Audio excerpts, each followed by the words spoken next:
Live from Millvale and the Mr. Smalls Theater, it's Friday morning, and it is August 25th, 2017, and I am your host, Matt Gajtka. You are listening to and watching, if you're on Facebook Live, Gajk's Got Game, only on riversedgepgh.com.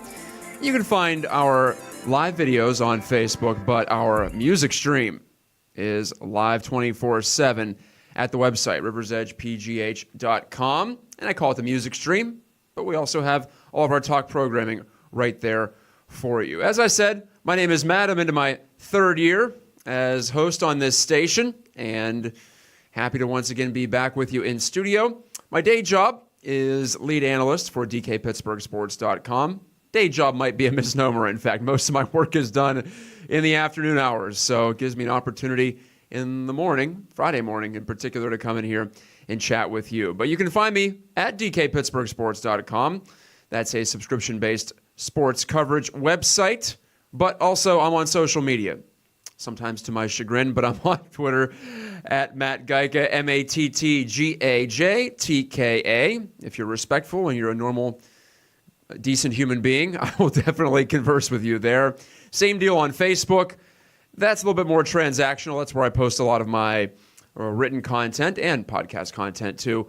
But you can find me on Facebook at Matt Gajtka Media. Brian Crawford is our engineer. He is one of the voices that you hear every week on the River's Edge and one of the head honchos here. I'm happy to just be riding his coattails as always. Coming up on this program, if you're a regular listener to Gajk's Got Game, you know about our regular features, including Ban the Cliche. I get back on that bandwagon this week, and this is a cliche that started in the political realm, I think, or maybe more just social commentary, and now has made its way over to sports. As these things typically do, they migrate back and forth. You know that a lot of political commentary uses sports metaphors too, much to our groanings at times. If you're a serious sports fan, you often roll your eyes at that type of stuff, but it goes the other way too, as I will get into in Ban the Cliche. That's later in this hour. To wrap it up, I'll have my final number, and there is something approaching very quickly for the second consecutive summer. It's approaching quickly, quicker than usual. You might know what I'm talking about, but that will be the final segment today. But to start off this week's program, the final show of August for me here on the station, I want to go back to the roots of this program, which is the big picture. And if there was an alternate title to this show, it would be The Big Picture with Matt Gajtka as opposed to Gajk's Got Game, because I'm always thinking about things in a grand scale, and I can't help it. That's just the way I operate. Yes, I love the details of the sports that we follow, and I love the details of life too. I find the intricacies fascinating, but if there is no translation to the larger scale, then what's the point? That's always my thing, and I can tend to think meta or get introspective. Sometimes that can lead to a greater perspective. Other times it can just lead to depression. But at any rate, that's the way my mind goes. And so I'm going to take a big zoom out after last week. And if you listened last week, it was rather formulaic sports radio, about as formulaic as I can get. It was just a general state of our three major professional teams here in town: the Pirates, the Steelers, and the Penguins, in that order. And that's a general overview, but it's also very, very much in the vein of traditional sports radio. This is going to be different today. I pride myself in taking that big picture anyway, as I said, so this will be a natural fit. But I found myself thinking as, again, we had another event in the news, Donald Trump speaking in Phoenix, and all the discontent that stirred up, or all the fervor that stirred up in a certain portion of the American population. It just feels like a very charged time in American life and in our civil discourse, which can at times be very uncivil. So, bit of an oxymoron there. But then I think about my job and how I spend most of my time, even my free hours. I'm thinking about sports, I'm writing about sports, I'm talking about sports, as I do right here every Friday morning. And with the way that things are going on the political side of the spectrum, or just things that affect normal life and world events. What's North Korea going to do? What are we doing about ISIS? The Afghanistan strategy. That was also a topic in the news this week as the president addressed that. Poverty in our cities, injustice, discrimination based on race, based upon gender, based upon sex. Yes, those are two different things. It's all out there for debate and for discussion. And when I think about this little niche area in which I've made my profession and so many other people have made their passion, whether you work in it or you don't, and there are so many who don't, who just spend their free time and spend their disposable income on sports, I'm left to wonder, is it really worth it? And why do we care so much about sports? And it is a really pertinent question, not just in these times, but also in this city, because we pride ourselves on our sports legacy here in Pittsburgh. And for a long time, it was about the only thing we could take pride in. When the steel industry went downhill in the 1970s, and especially in the 80s, there was the mass exodus of folks looking for jobs and employment opportunities, created the Pittsburgh diaspora, if you will. And it really gave birth to Steelers Nation and Pittsburgh Sports Nation, as we call it now, where you see our teams go on the road, and there's always a good bit of black and gold in the crowd. And that's especially the case with the Steelers. I think that's a generational thing because of, like I said, the 70s and the 80s, the baby boomer generation. So many of them left town. And that was also a time, the 70s, in which the Steelers were dominant and the best team in sports over the course of the 70s. You could make a very convincing argument about that. So those people who were most emotionally tied to the Steelers, and the Pirates secondarily, not so much the Penguins, are the ones that, for the most part, left town and established families elsewhere and passed along that tradition of rooting for our teams to their kids and, their grandkids in some cases, as we've gotten 40 years down the road from the era of the Super Steelers in the 70s, and the We Are Family Pirates, the Lumber Company Pirates, who were so good throughout that decade, too. So where am I going with this? Well, why do we care so much? Why do you see, especially Pittsburgh, memorabilia and paraphernalia everywhere around this country? Why is this such a big thing for us still? And I come back to a couple of things. Number one, it is escapism, right? That's what a lot of us go to whenever we're disgusted with events in the news, when things aren't going our way in life. I know, for instance, the time that I was most into sports and most rapidly following our teams as a fan. Of course, now I follow them even more closely as a media professional. But the peak of my fandom was more when there was nothing else going on in my life. I didn't have a job elsewhere. I was unemployed, or I was in high school. So sports is the big thing, and it feels like a communal atmosphere where you can get together with like-minded people. And with the internet, it is easier to do that. It's not so much you watch on TV and then the next day in school or at work, you talk to people and say, oh, yeah, I remember that play, or what were you thinking about this situation? What should they do with this player? Should they fire the coach? Should they fire the general manager? What do you think about this trade? Now we can all do that instantaneously, and I think it's fueled that fervor, not just in Pittsburgh, but a whole bunch of different places. But so you have that escapism, and you have that city pride. And with all of us commuting in a lot of ways from home, working from home, not necessarily having to engage with the real world as much as we had in the past. We're all on our smartphones or online so much, and we can communicate with someone in Poland or Japan or South Korea or Tanzania at the click of a button. I think these passions that we have, these teams, they still pull us in to these geographical affiliations that I believe are tied very deeply into the basic parts of our minds. And that's getting deep into some psychology and some primitive psychology. But I think we like to get together with people who grew up where we did or understand certain things about a region, just geographically speaking. I believe that appeals to some primitive parts of our brains, even as we're able to expand ourselves and look elsewhere and understand what people on the other side of the planet are going through much more easily than we ever used to. But this brings us back to our roots as a species, I believe. It's tribalism, right? That's how we survived as a species early on, was we stuck together. We were out there in the wilderness looking for food, for shelter, for warmth on cold nights, that sort of thing.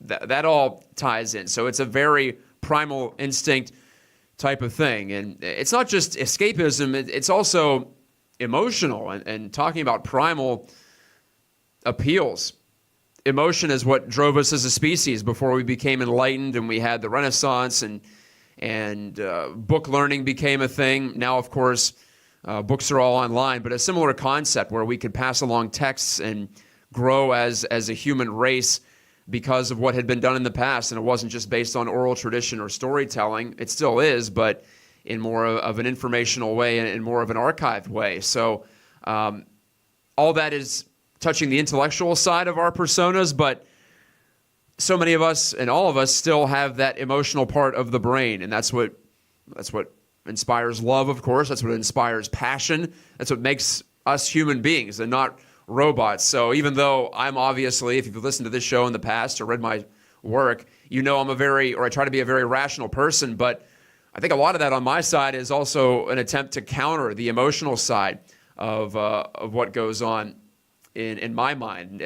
And we're all in this era of data and rationality, increased rationality. It is a release, I think, to go and cheer and not feel like we have to justify every urge or everything we say. We can just cut loose. So I think that's an appeal about sports too. And well, finally, I also believe that it ties into some selfishness on our part too, because it's easy we talk about escapism. This is the dark side of escapism. We can just get away from things that make us uncomfortable, and to just watch a game, that makes us comfortable. That gives us something that we can lose ourselves in, a lot of times at the expense of perhaps spending some time in the community or visiting loved ones or getting to know people who have different perspectives from what we have that might make us grow as human beings. So there are two sides to that escapism. There's the side that, yeah, this gives us a chance to recharge and refresh and build community in that way, but it can also cause us to ignore certain things in our daily lives or the community at large that might need addressing. And instead, we just fall back into this indulging in entertainment mindset, which is necessary in a lot of ways, and I believe we can find greater symbolism and metaphor in sports too, and I'll get to that in just a moment, but there is that counter to it that we have to have a balance, and it's so much easier with all the content that's online with, well, shows like this one. Maybe I'm part of the problem, but it is easier to lose yourself in sports 24/7, which I don't think is a healthy approach, and that leads to taking them too seriously. Who am I to tell you how seriously to take it? But I think we all know the line that is crossed sometimes when, just like I saw this past week, Jamison Tyone had a bad start for the Pirates, and some idiot on Twitter tweets at him and says that he should have had his other testicle removed because he has no balls on the mound, basically. What a terrible thing to say to a guy who just had one of his testicles taken out because he had cancer earlier this year. That's where you take it too far. And I hope all of us, all of you watching this or listening to this can agree with me there. That's taking it too far, and that's getting too wrapped up in it. But I don't want to take away from the positive aspects of following sports too, because we can all be inspired by them. We can take greater symbolism in a victory, and we can apply that to what we have going on, and we can churn that into motivation. And it can be very valuable that way, because so often we can't see the forest for the trees. We're too close to the situation, but then we see someone else and we say, well, good case in point, Jamison Tyone. He got diagnosed with testicular cancer in the midst of what was supposed to be his breakout season, his first full season in the majors, handled it extremely well, at least in the public eye he seemed to, and has come back, and he's back as a regular rotation member of a Major League Baseball team. And if that doesn't inspire you at least a little bit, then I wonder if you have any kind of empathy or sympathy for fellow human beings and whether anything will move you. So you have that aspect of it. You have the defeat aspect of it too, not just victories, but also losses. We can all relate to losing and being disappointed. I've found these Gatorade commercials this summer. It's interesting that we can be moved by an ad, but I think these are among the most affecting ads that I've seen recently on television or in video. You see Matt Ryan, the quarterback for the Atlanta Falcons. Remember, his Falcons had a huge lead on the Patriots in the Super Bowl.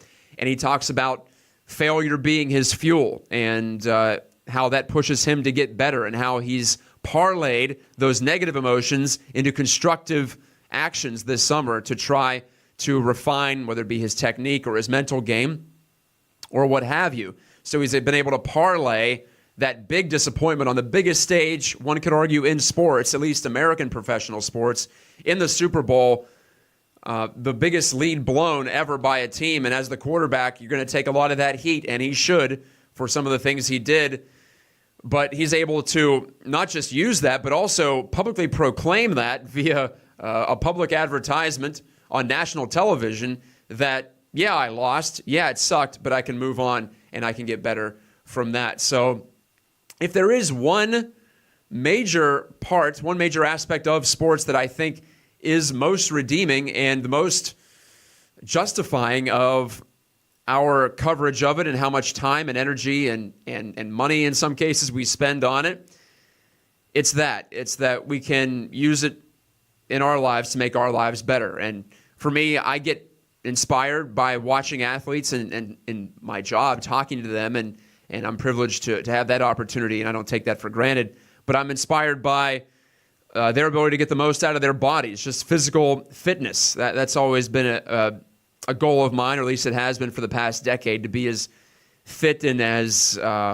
maximized as possible on the physical side of things. So if you're looking for that sort of an example, if you're trying to lose weight or get in shape or have a better life, to live your best life, as Oprah Winfrey might say, I think then you can do a lot worse than to look to athletes, whether they be professional or amateur in the case of the Olympics every 4 years. So obviously, I do this show, I work in this business, I see the value of sports, but I think it is also good for us to take a step back and question it every once in a while and say, why do we care so much? Why is that? And as I've talked through this first segment, much of this stuff just comes up to the top of my head. This isn't all scripted out.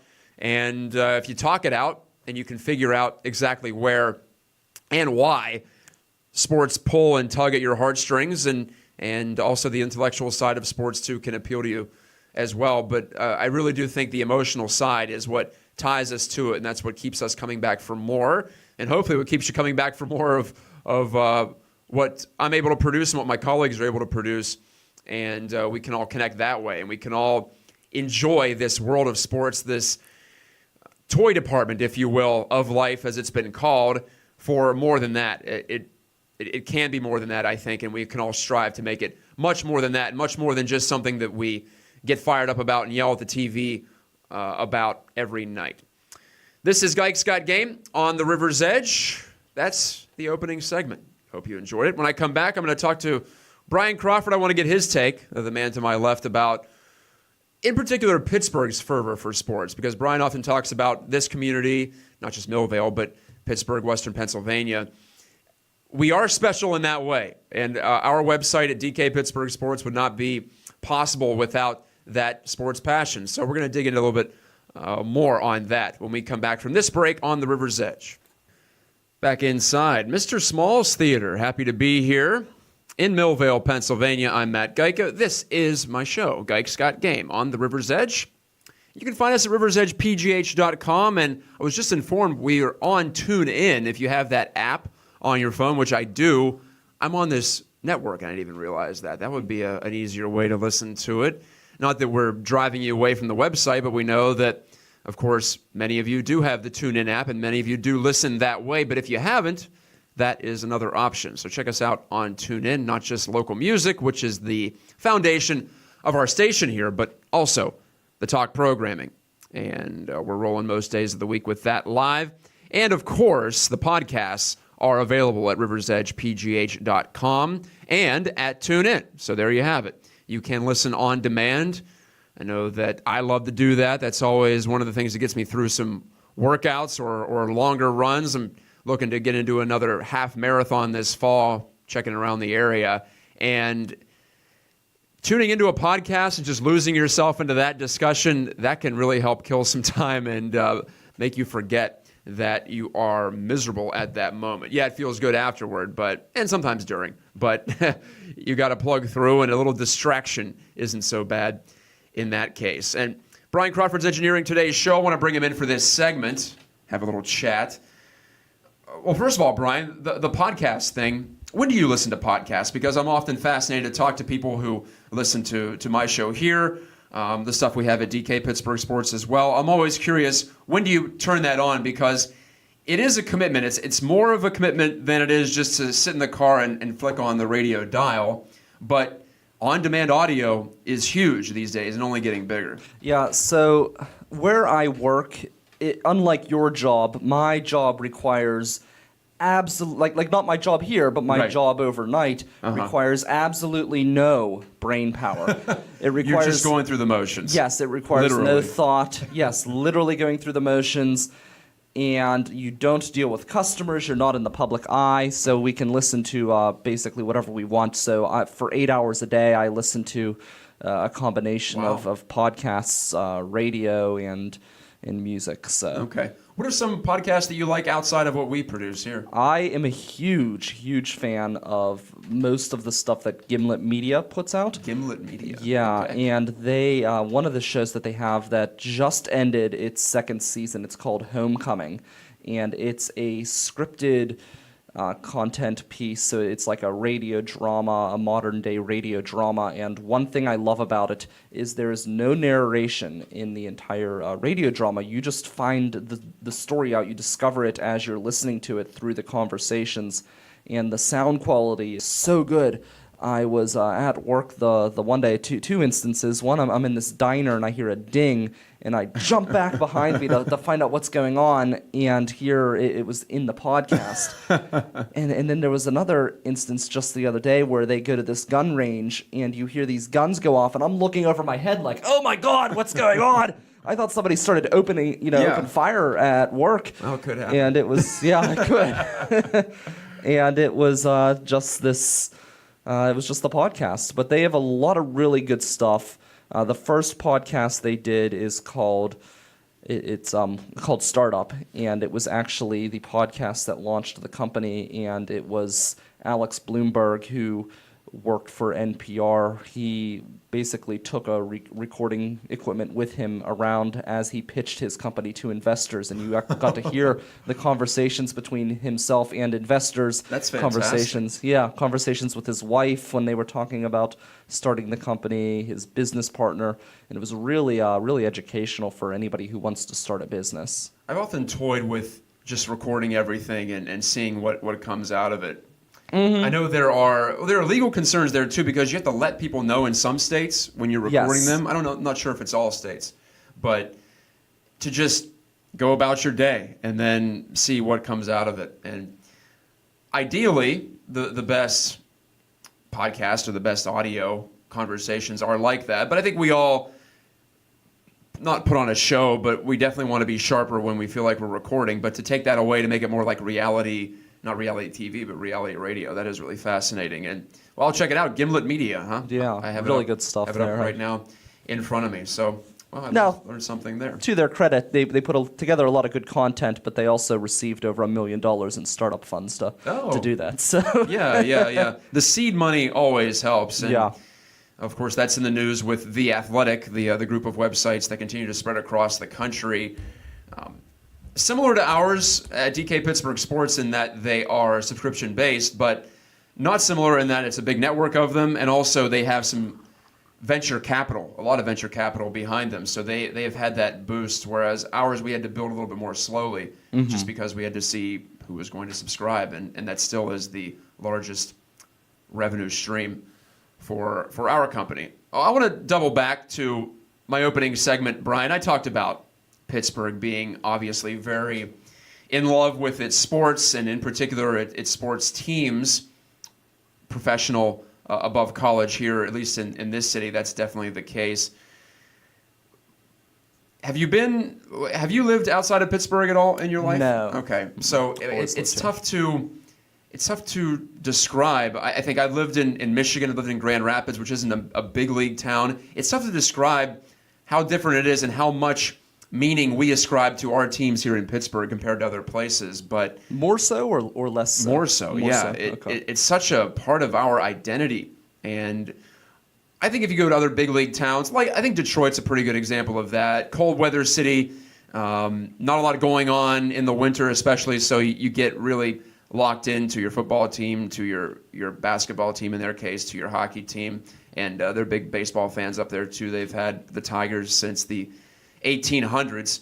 So it's a similar case there. But some cities are more like that than others. But why do you think that we do that as Pittsburghers? Why are our teams such a big deal? Is it just because they've won and we like to latch on and have some of that winner's glow, that pride that comes with cheering for and affiliating yourselves with winners? Honestly, I think it's a little bit of a historically, I think it's been a lacking in confidence in ourselves as a city. Pittsburgh's a very prideful city, but Pittsburgh also was in the dumps for so long. Mm-hmm. We can be defensive. We can be defensive. And the sports teams did well when we were falling apart.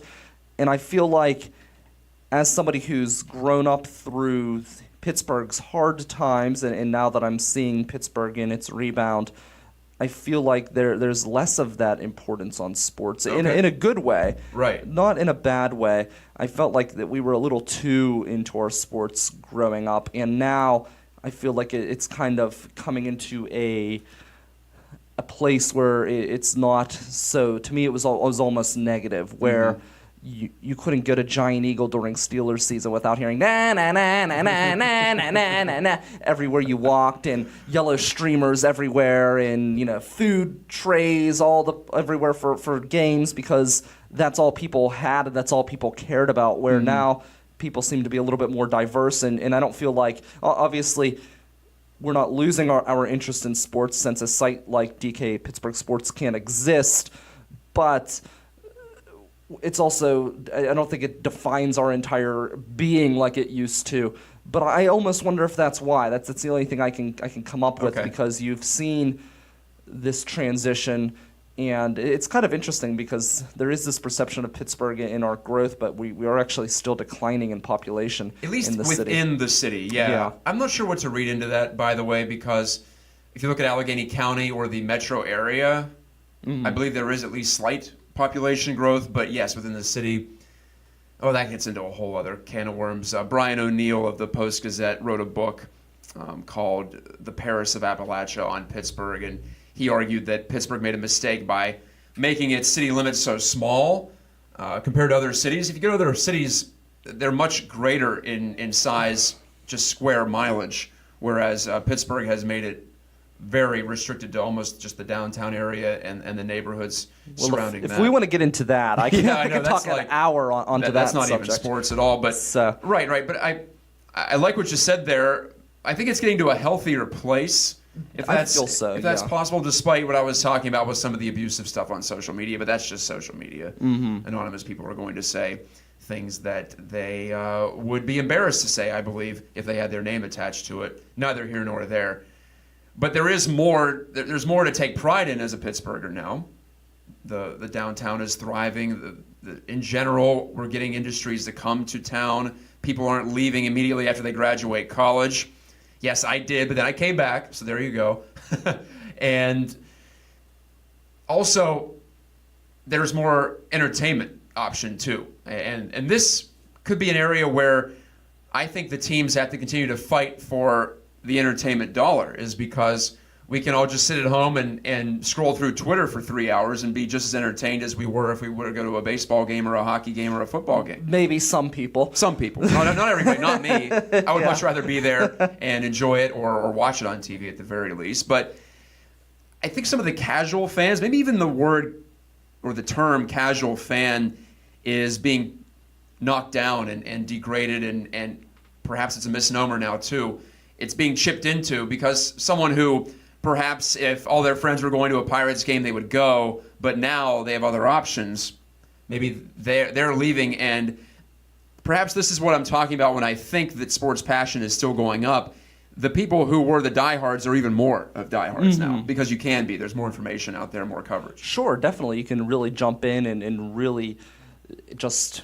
You can go as deep as you want. Yeah. Numbers, analysis, it's all there. Right? And I'll be honest, it does get too deep in this city. I was at a Christmas concert by the Pittsburgh Symphony Orchestra, and I'll be quite honest, I was pretty disappointed. We went there, and first off, they brought in all these... Oh, yeah, they brought in all these out-of-towners, and it was like, we don't need just like a bunch of New York celebrities when we have this fantastic orchestra sitting there. And we do. That was one thing. And then secondly, they kept to have... Santa Claus came out on the stage, and he wouldn't stop talking about the Steelers.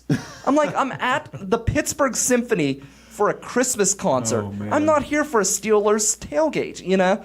But that's all we could talk about, and I felt like booing him off the stage. You know, it was That's just the most like Pittsburgh thing ever. Santa Claus comes out at the Pittsburgh Symphony and talks about the Steelers. yeah, and it was just like I'm not here to hear. You know, I like the Steelers, but I don't want my symphony experience to be a Steelers tailgate. Yeah, So, that's weird. Yeah. I think it's a generational thing, though, Brian. I was talking about the baby boomers, and there is a group of Pittsburgh sports fans who are just Steelers. They're 1 through 3, and then it's probably Pirates above Penguins even, because the Penguins didn't become big until, of course, Generation X was growing up. So that's what I think. And I see it in my parents' generation. My parents aren't like this. We always supported and cheered for all 3 teams equally. But my mom's family, they live out in Las Vegas, and it's just Steelers. They don't care about the Pirates or the Penguins. Yeah. It's just they follow the Steelers. They go to a Steeler bar on Sundays. I don't know what it is. It's almost like they came to Pittsburgh last year, and we took them around, and it was almost like they were surprised there was more to Pittsburgh than just the football team. But that's how it represents us in a lot of ways to the country and the world. I think that's the difference between being in the city versus out of the city, Yes. too. Well, first off, you're right. That is true. A lot of people don't realize that when they don't live in the city. But even just as far as living in the suburbs, I know growing up in Westmoreland County, you go to Sharkey's for a Steelers game, and every seat in the place is packed. I mean, it's crazy. Cool. Yeah, they score, and I'll be quite honest, the crowd at Sharkey's beats any crowd in the city limits any day, and that's no joke. But you go there for a Penguin game, and the bar will be full, and the Penguins will score, and then they show the goal on replay, and everyone cheers. No one's actually watching the game. They weren't watching it. They're not watching the game. No, they see it on replay, and then they get excited. Whereas here in the city, I feel a lot of times you can go to a Penguin game and you see a better crowd and a more engaged crowd to watch a Penguin game at the bar than you will for a Steeler game. Yeah, isn't that odd how that works and how certain pockets and demographics respond to sports? Well, that reminds me, and I'll close the segment with this. I was talking to a member of the Penguins front office last year, I think it was. It had to have been, since I wasn't covering the Penguins previous to the 2016-17 season. But I was told that they've done a whole bunch of market research, and the Penguins do a lot of this. They definitely have their data on who to target, who to try to get into the building, who to try to pitch hockey to in general. And they said that our generation, Brian, like 35 or 40 and under, they see the Penguins as their team. 40 through 60, 40 through 70, they see the Steelers as their team. And then 70 and older sees the Pirates as their team. So it speaks as well to which generations are touched by certain sports and when teams were on the rise and when they did well, too. But I found that very fascinating. I don't know if you would find that surprising at all, but it made a lot of sense. When they said it, when I was told this, I thought, oh, wow, yeah. That does make sense. I've experienced that myself, too. I think that also has to do with the winning, too. You know, different generations see different teams winning, so they get more connected to that team, and then they follow that team as they grow old. So. Everyone loves a winner, including Brian Crawford. You can listen to River Talk and watch River Talk, of course, right here on this station. Coming back after the break, it'll be time to ban a cliche. Yes, we get back to it. And a crossover cliche. Those are the best, right? From politics and social discourse over to now we're hearing it in sports. I'm going to try to get rid of it as best I can and also put it on the barbecue for you here on the River's Edge when we return. And we're back inside Mr. Small's Theater on Evergreen Road, right at the top of the hill here, tucked as most Pittsburgh neighborhoods are into a hill or a dale or a valley or crevice, gorge, what have you. That's how we do it here. My wife's family, a couple of members of my wife's family, are in from out of town this week, and they're always marveling. We live in Westview, just up over the hill here, north of the city, and they're always marveling, because they're from Michigan, at how we jam things into places here in Pittsburgh, and how it looks like, well, this house was built in 1910, as ours is, and this one was built in 1940, and this was 1970, and how eclectic the designs are. You could say eclectic in some cases. You could also say beat up and run down in other places too. Hey, it happens. Whereas places out in the Midwest, like the true Midwest, I know Pittsburgh has some hybrids of Midwest and Eastern culture, but you go out to Columbus, past Cleveland, into Michigan, into Indiana, just massive neighborhoods that are all constructed at the same time. Everything looks the same, very cookie cutter. That can be appealing in some cases. There's more space in those cases. But it's definitely not like this. It doesn't have quite the personality that we have here in Pittsburgh. That's a nice way to put it. Yeah, it makes things challenging when snow falls, especially. They wonder, when you guys get snow, what happens? How do you drive around with these hills? Well, we do the best we can, I suppose, is the best way to put it. I am doing the best I can every Friday on this program, Gajtka Game. Again, from Millvale, Brian Crawford joined me for the previous segment. Nice discussion on why we care so damn much about sports in Pittsburgh and whether that's increasing or decreasing. I think we struck a balance. We said a little bit from column A and a little bit from column B, in fact, when it comes to that. So a very fascinating topic and really difficult, especially if you don't have any kind of hard data to come to any kind of solid conclusion. But oftentimes those topics make for the best arguments. Anyway, it's time to ban a cliche. Get back to that on this program. I took a couple of weeks off from that. You guys have been so good with your language lately. I don't know, more creativity, less banality, whatever it is. I don't know what type of drugs you're taking, but you're definitely writing and speaking better, at least recently. Or maybe I've just banned so many cliches that there aren't so many left anymore. But there is one, a crossover from the area of social commentary / politics that I hear a lot more from even our more learned sports commentators, which bothers me. We should be, if we're smart, we should be smarter than that, to use words that aren't quite exact or a little bit stale or we don't really know what they mean.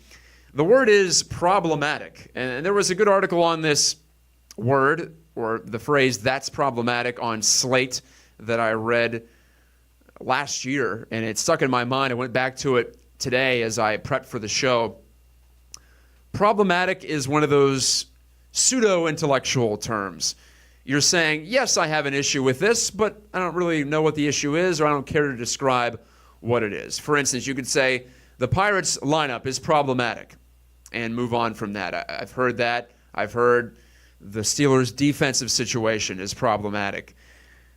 Well, tell me what you're talking about. You can't just stop there. Now, if you move on from there, yes, that's okay, I suppose, even though the word itself just sounds like you're trying to sound like you're a little bit too smart than you actually are. And hey, I use big words, but I also like to make these words specific and very tailored to the situation.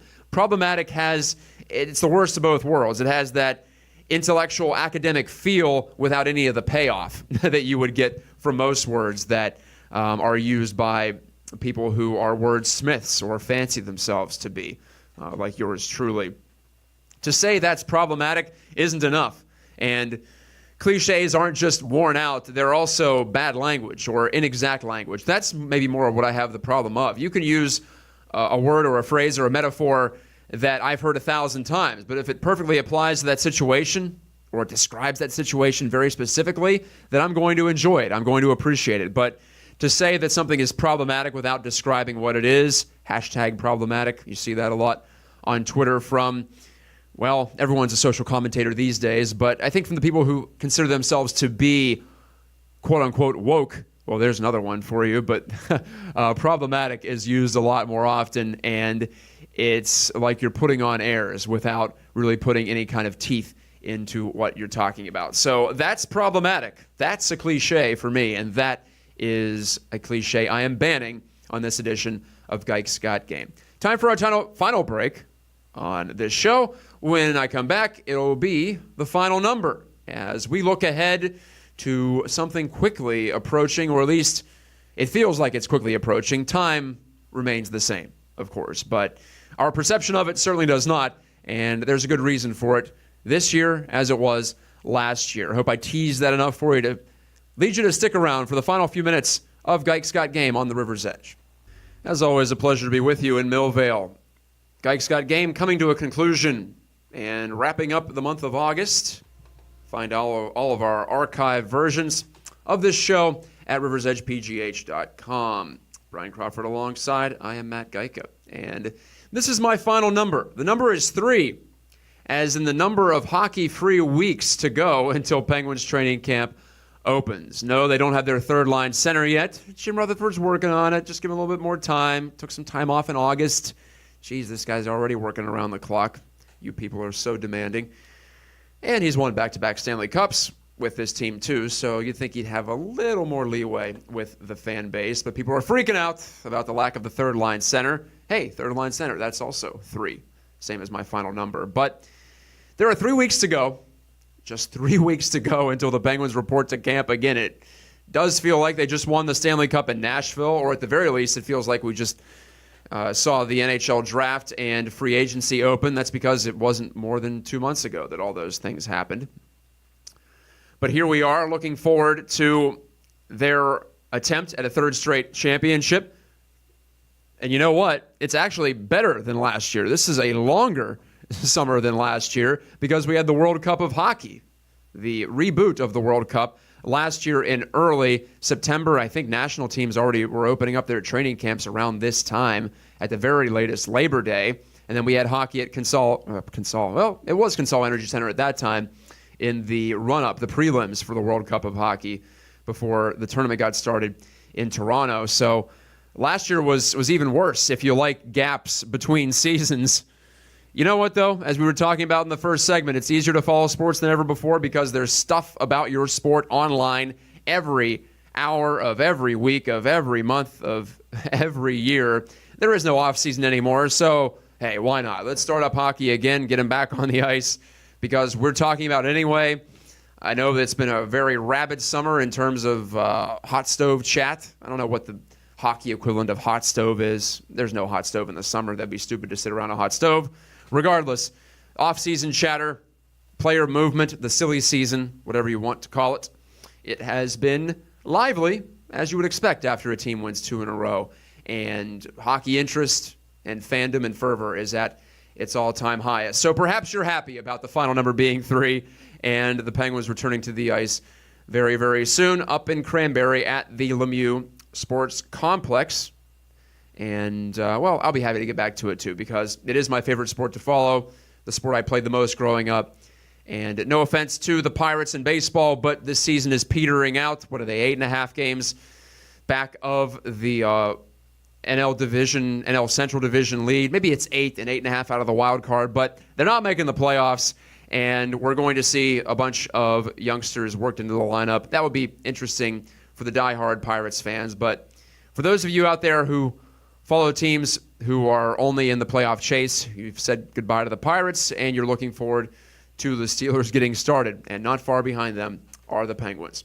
Thanks to Brian for producing. Thanks to you for listening and or watching. You can do both. There's no rule against that. Although I would suggest against doing both simultaneously. That might screw up your brain in some way, or at least screw it up more than it already is at this point. I'm Matt Gajtka, your screwed-up host every week on Gajtka Game. Thank you again, and I'll talk to you next Friday from right here at Mr. Small's Theater.